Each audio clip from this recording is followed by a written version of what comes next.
Sa atas ng tagapamahalang pangkalahatan ng Iglesia ni Cristo, ang kapatid na Eduardo V. Manalo, iniabot ni kapatid na Glicerio Santos Jr., ang General Auditor ng Iglesia ni Cristo, ang paunang tulong para sa ating mga kababayan sa lungsod ng Quezon.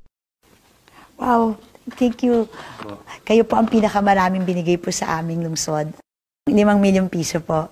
Ako, napakalaking tulong po talaga sa amin ito, lalong-lalo na't gipit na gipit po kami sa panggastos sa pagkain. At bukod dito mga gamot, nakakailanganin, lalong-lalo na kasi karamihan ng mga biktima po natin ay mga senior citizens.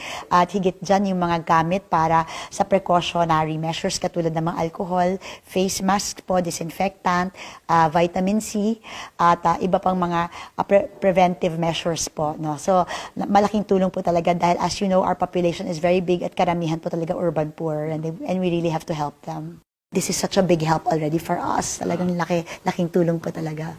Sa kasalukuyan ay nagsimula na rin ang malawakang paglingap ng Iglesia ni Cristo sa iba't ibang panig ng mundo. Nagkaloob ang Iglesia ni Cristo sa distrito ng Davao West ng monetary donation na nagkakahalaga ng 3 milyong piso. Nagkaloob ng tulong ang Iglesia ni Cristo sa Manila City Local Government Unit ng mga personal protective equipment at sako-sakong bigas. Sa mga kapatid natin sa Iglesia, maraming salamat sa tulong ninyo.